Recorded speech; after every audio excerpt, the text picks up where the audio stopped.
जाल जा जाल जा मेरी फिल्म वेख लेवी तो फिर कहीं और जावी। ठीक है ना जी। औज़ुबिल्लाहि बिस्मिल्लाहिर्रहमानिर्रहीम। मैं कोई और नहीं हूँ, मैं बूथी छिल ली जी ते हुण तुहाडे सामने आ गया। ये 20 मिनटां दी फिल्म है। ये जो फिल्म वेख ली सुन पूरी ते इंशाअल्लाह अल्लाह दे हुक्मे नाल तुहाडी पूरी जिंदगी संवर वैसी। अगर ना वेख सो तो मैं थोड़ा के पट लेना है। आज बहुत सारी बातें होंगी आपके साथ और बड़े अच्छे मूड में होंगी। तो आप जाइएगा कहीं नहीं, 20 मिनट आपने ये वीडियो ज़रूर देखनी है। ये इसमें आपका फ़ायदा होगा, मेरा फ़ायदा नहीं होगा, आपका फ़ायदा होगा। मैं तजर्बात अपने शेयर करूँगा, कुछ करंट खबरें जो आज मुफ्ती अजीज़ुर रहमान साहब ने, अल्लाह भला करे, वो पेश की है उधर। दरख्वास्त ज़मानत मजिस्ट्रेट ने कल खारिज की थी, आज उन्होंने पेश कर दिया एडिशनल सेशन जज को। और एडिशनल सेशन जज अगर खारिज कर देगा तो वो पेश कर देंगे हाई कोर्ट में, हाई कोर्ट खारिज करेगा तो वो पेश कर देंगे सुप्रीम कोर्ट में। कहीं ना कहीं से उनकी ज़मानत हो ही जाएगी। तो इस पे भी मौजू पे बात करनी है। और दूसरे नंबर पे एक और पाकिस्तानी मुजाहिद, वो हस्बे तौफीक कहीं ना कहीं पंगे ज़रूर लेते रहते हैं। तौहीद पार्क गुलशन रावी के साथ ही है, उधर उसने कहीं लड़की को देख के बेबसी की इंतहा देखें कि वो जनाब उधर और तो कुछ कर नहीं सकता था तो नंगा होकर खड़ा हो गया। उसकी भी तलाश जारी है। तो बहुत सारी और बातें हैं, लेकिन टोटल लगेंगे 20 मिनट। 20 मिनट की ये वीडियो देखनी जरूर है आपने। अल्लाह हाफिज। अभी आपने जाना कहीं नहीं है, आप इधर ही रहे। हाँ तो नाजरीन, एक मौजू दरमियान में रह गया है, लेकिन वो भी इसी 20 मिनट के अंदर मुकम्मल होगा। वो मौजू है बेंगलोर टेस्ट। बेंगलोर टेस्ट दुनिया का मतलब अजीम तरीन, बहुत तारीखी वो बेंगलोर टेस्ट था, जिसमें इमरान खान ने, जो आज भी बिलाशुबा मैं तो उसको पसंद करता हूँ, आप बेशक उसको गालियाँ निकालते हैं तो निकालते रहो, मुझे तो कोई तकलीफ नहीं है, क्योंकि मैं उसके घर से लेके तो नहीं खाता। तो इमरान खान ने इंडिया को विखा के सजी ना, ते फिर विखाई खबी, ते मारी फिर हट के सजी। उसने इतने प्यारे तरीके से वो टेस्ट जीता था। वो क्रिकेट टेस्ट था, 4 पिछले टेस्ट, मतलब पाकिस्तानी टीम को उन्होंने छोड़ा कहीं का नहीं था। एम्पायर उनके अपने थे उस वक्त, गैर जानबदार एम्पायरों का तो तसव्वुर ही कोई नहीं था ना। तो उस वक्त की सुनी सुनाई बातें आपको डिस्कस कर देता हूं कि टेस्ट मैच हो चुके थे, चारों में अंपायर उसको अपना था। उसका एक मशहूर जमाना अंपायर था रामा समामी, उनका कप्तान था कपिल देव, हमारा कप्तान था इमरान खान। वो गए हुए थे। ये पहला मौका था कि इंडिया में पाकिस्तान ने इंडिया में जाके इंडिया को हरा दिया। तो उस बेंगलोर जब टेस्ट शुरू हुआ ना, तो विकेट उन्होंने निहायत ही मतलब टर्निंग विकेट बनाई। अब 5-7 दिन पहले विकेट बनाई जा सकती है, 5-7 दिन में तो हम कुछ कर भी सकते नहीं थे, कर भी नहीं सकते थे। हम खेले हुए हैं, अल्लाह अल्हम्दुलिल्लाह अल्हम्दुलिल्लाह, हमने अपना अरूज का दौर देखा हुआ है। हम इंग्लैंड की विकेट भी खेले हुए हैं। इंग्लैंड की विकेट बहुत फास्ट होती है और फास्ट बॉलर आज भी प्राइड है। आज भी दुनिया में मशहूर बॉलर फास्ट बॉलर ही हैं। लेकिन इधर चूंकि हमें पहले तवक्को थी कि इधर विकेटें जो है ना वो स्पिन विकेटें होनी है, इधर हम साथ कोई ना अपने स्पिनर बॉलर भी साथ ले गए हुए थे, जिसमें मशहूर था तौसीफ अहमद, एक था मुदस्सर नजर। मुदस्सर नजर की अल्लाह ताला उसको भी जिंदगी दे, उसको भी मतलब अगर मर गया तो अल्लाह ताला उसको जन्नत में बहुत आला मकाम दे, अगर जिंदा है तो अल्लाह ताला उसको जिंदगी दे। इकबाल कासम एक था, वो थोड़ा सा फरबा था, मोटा था, वो भी स्पिन बॉलर था। वो टेस्ट मैच जब शुरू हुआ ना, तो पहली इनिंग्स में पाकिस्तान मेरा ख्याल है 100 या 125 रन बना के तो वो आउट हो गया। तो उस मौके पे मैं आप ये सुनी सुनाई बातें कर रहा हूं, ना मैंने कहीं पढ़ा है, और कुछ बातें तो रिकॉर्ड पे हैं, कुछ बातें मैं कपिल देव ने कहा कि दुनिया के बेहतरीन बॉलर्स, बेहतरीन फास्ट बॉलर्स पाकिस्तान के पास हैं। तो अगर फिर कहने वालों ने ये तक कह दिया, मतलब बात उस वक्त मुंह से निकलती थी, एक से दूसरे से तीसरे से चौथे से पांचवें तक, तो बात बदलते बदलते बदल किस तरह से जाती थी कि उन्होंने, मेरे कानों तक वो बात पहुंची कि कपिल देव ने ये कहा है कि अगर पाकिस्तान अपने फास्ट बॉलर मुझे दे दे तो मैं दुनिया की पूरी पूरी की पूरी टीमों को हरा सकता हूं। तो उसके जवाब में इमरान खान ने क्या कहा? इमरान खान ने कहा कि छोड़ो सारे फास्ट बॉलर्स को, तुम एक रामा समामी मुझे दे दो अपना अंपायर, मैं पूरी दुनिया को हरा दूंगा। तो ये इस तरह की दिलचस्प बातें सुनी सुनाई, मैंने पढ़ी कहीं नहीं है, मैं दिलचस्प अंदाज में आपको बता रहा हूं। मैंने पहले जो फिक्रे बोले हैं ये भी मेरी मादरी जबान है, मादरी जबान। अब दुनिया के मैं दूसरे कोने पे आ गया हूं और यहाँ पे बैठ के आपसे मुखातब हूं। माड़ी मोटी मतलब गुजारा मैं कर लेता हूँ इंग्लिश अंग्रेजी बोल के भी। तो एक तो मैंने आपको फिक्रों के कुछ ना, अपने मादरी ज़बान के फिक्रों के कुछ मतलब भी बताने हैं ताकि आप भी मुतमईन हो जाएं कि मैं आपको नौजुबिल्ला को गालियाँ नहीं निकालता, नौजुबिल्ला नौजुबिल्ला। और दूसरे नंबर पे यूट्यूब वाले भी मुतमईन हो जाएं कि मैं उनकी policy, YouTube policy, I don't violate YouTube policy, I don't violate YouTube policy. Listen carefully YouTubers, I don't violate YouTube policy. ये मेरी मादरी जबान है, मादरी जबान इस तरह से बोलूंगा तो वो आपको समझ नहीं आएगी, तो उसमें तो मेरा कसूर नहीं है। बहरहाल बात हो रही थी बेंगलोर टेस्ट की। अब जब दूसरी इनिंग्स, आखिरी इनिंग्स थी हमारी, आखिरी थी वो मतलब इनिंग, तो उसमें हमें टारगेट, फर्ज करो टारगेट भी अब मुझे याद नहीं है, तो टारगेट मिला हुआ था 200 रन का कि 200 रन हमने बनाने हैं तो हमने जीत जाना है। ना ना ना सॉरी, मैं गलत कह गया हूं। दूसरी इनिंग में हमारी बैटिंग थी और हमें टारगेट मिला हुआ था, फर्ज करो 200 रन का। 200 रन हमने, मैं फिर गलत बात कर रही हूं, दूसरी में बैटिंग, आखिरी इनिंग्स की आखिरी बैटिंग जो थी उनकी थी। उससे पहले इमरान खान ने दूसरी इनिंग में क्या किया, उसने अपना टोटल बैटिंग ऑर्डर ही उलट कर दिया। मतलब जो 11वें नंबर पे खिलाड़ी जाना था ना, उसने उसको ओपनिंग बैट्समैन के तौर पे भेज दिया। जो 10वें नंबर पे जाना था उसको 1 डाउन भेज दिया। मतलब इस तरह कर करा के ना उसने इंडिया को वो नाको चने चबवाए कि रो पिट पिट पिट के रामा स्वामी उधर खड़ा हुआ है, वो बात बात पे नो बॉल और सारी चीजें दिए जा रहे हैं। इधर बेचारे वो लगे हुए हैं, तौसीफ अहमद और इकबाल कासम स्पिन बॉलिंग करवाए जा रहे हैं। उधर काम अब्दुल कादर भी काम आना छोड़ गया था। बहरहाल करते कराते इसने वो टेस्ट रो पिट के उसने आखिरी लम्हात में 17 रन से वो टेस्ट जीत लिया। तो अब काफी दिनों से इंडिया मीडिया पीछे पड़ा हुआ था। पहले उसने कहा जी पंजशेर में जनाब पाकिस्तानी आर्मी घुस गई है और पंजशेर में वो मार रही है लोगों को, और मतलब तीसरी फौज का दाखिले का वो तासुर दे रहा था। वो उस पे हमने उसको दाल गलने नहीं दी हमने। फिर डॉलर हमारा वैसे ही ऑटोमेटिकली वो आसमानों को क्या खलाओं को छू रहा है, और डॉलर से महंगाई बढ़ रही है क्योंकि हम वो बदकिस्मत और वो बदबख्त कौम है कि जो गंदम भी बाहर से इंपोर्ट करते हैं। जो पाकिस्तान में खुद हम बीजते हैं ना गंदम।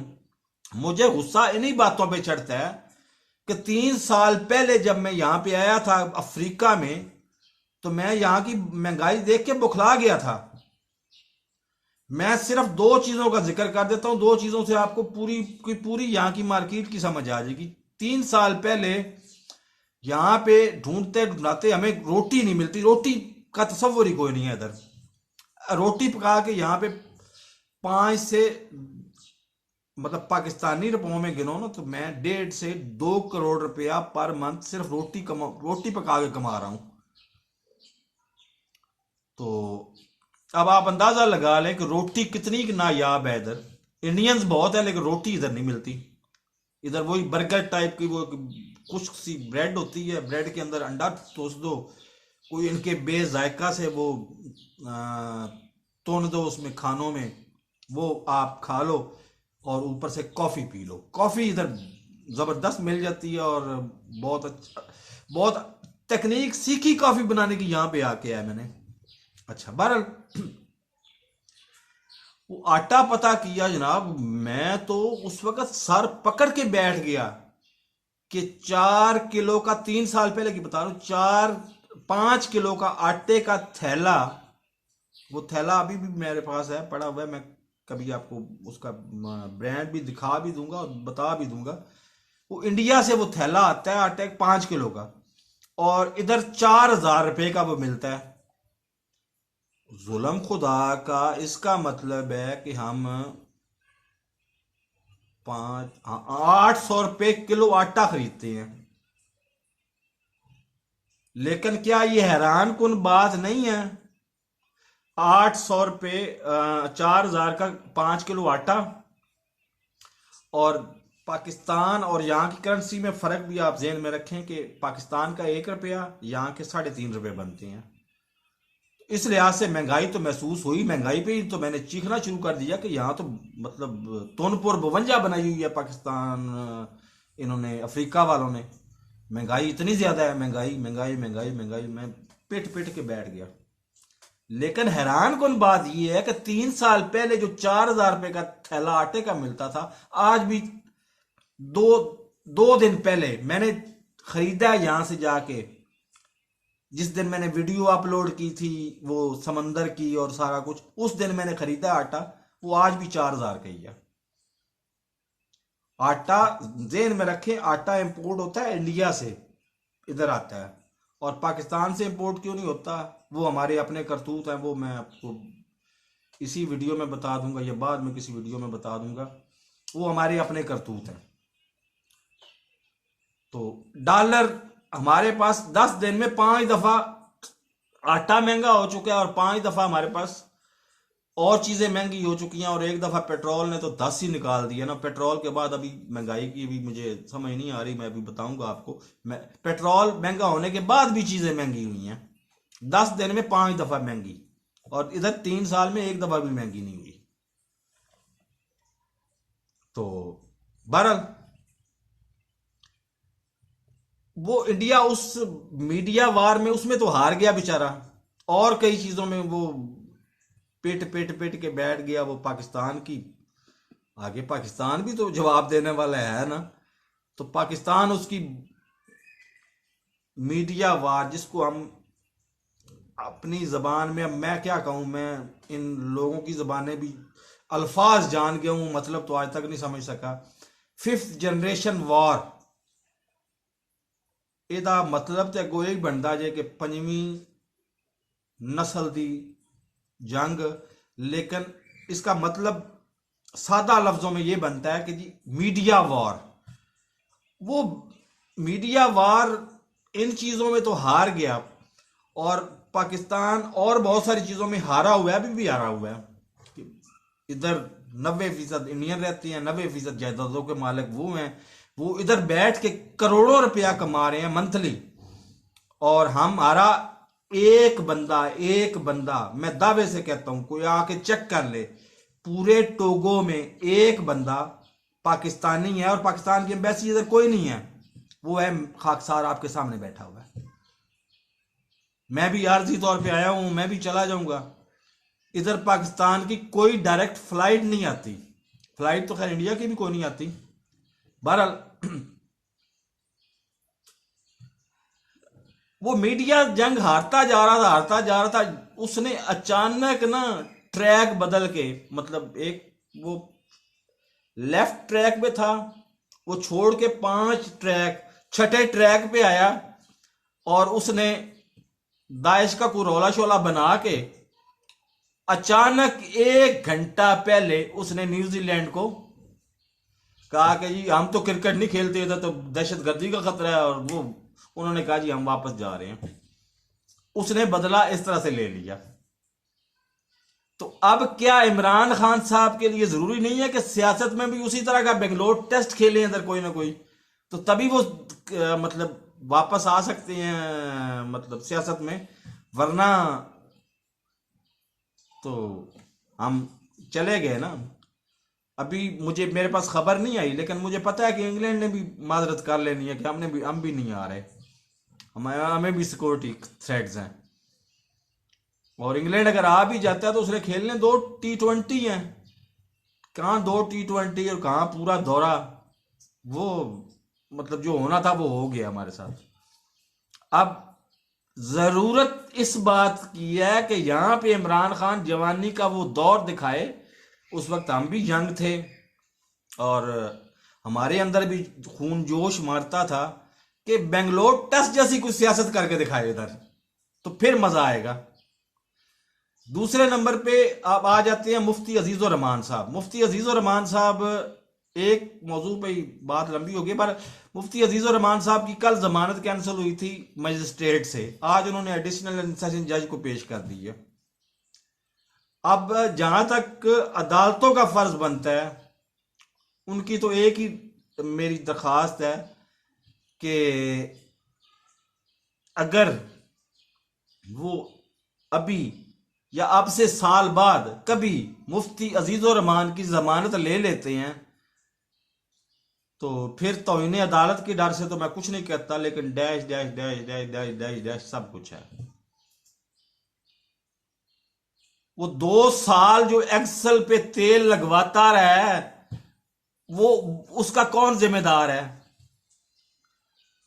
और हमारी पाकिस्तानी, अल्लाह भला करे, पाकिस्तानी मुजाहिदीन जो MA ठरकियात हैं, उनका बस कुछ नहीं चलता, वो बेबसी में। आप इमेजिन करें उस सूरत हाल को, मैं अभी आपको वो अल्फाज में बयान भी नहीं कर सकता कि वो औरत जा, मतलब लड़की भी नहीं है, औरत है, औरत जा रही है और वो बेबसी में, उसको और कुछ सूझता नहीं है, वो नंगा होकर खड़ा हो जाता है कि शायद इसको ही देख के तो उसको मतलब कुछ रहम आ जाए या कुछ उसको तवज्जो उसकी इसकी तरफ हो जाए। तो बाकी आए रोज लवातत जनी, लोगों की इज्जतें पामाल करना सरेआम मीनारे पाकिस्तान पे, हर जगह पे, वो तो हमारी रूटीन का मैटर है ना। तो हम इन चीजों से निकल के, कोरोना ने हमें बहुत नुकसान पहुंचाया है लेकिन एक फायदा भी दिया है। हम अकेले बैठ के सिर्फ वीडियोस बना के, क्या हम पागल हैं कि मुबश्शिर सिद्दीक करोड़ों रुपया कमा सकता है, जो थर्ड डिवीजन मैट्रिक पास है और 8,000 रुपये में मुलाजम था कहीं सियालकोट के किसी छोटे से गांव में रहता है वो, शाहपुर में, और सियालकोट की किसी फुटबॉल कंपनी में मुलाजम था 8,000 रुपये पे। वो करोड़ों रुपया महीने का कमा सकता है। वो तैमूर परदेसी, जिसको ना असल नाम तैमूर गोंदल है, वो करोड़ों रुपया कमा सकता है। कराची में वो, सॉरी, इधर बैठा हुआ है, मंडी बहुद्दीन का रहने वाला है और आजकल इस्लामाबाद में होता है। करोड़ों रुपया कमा सकता है इधर वो। दूसरे मतलब दर्जनों बंदे ऐसे हैं जो करोड़ों रुपया मंथली कमा रहे हैं। तो क्या हमारे माथे पे पागल लिखा हुआ है या हमारे पास कोई और रास्ता है कि कहीं हम करोड़ों रुपया ना कमा सके? हम कमा सकते हैं, लेकिन अगर हम तहिया कर ले कि हमने YouTube पे वीडियोस अपलोड करनी है और रोजाना की बुनियाद पे करनी है। अब वीडियोस अपलोड करके उसको कामयाब किस तरह से करना है, ये बात का मैटर है।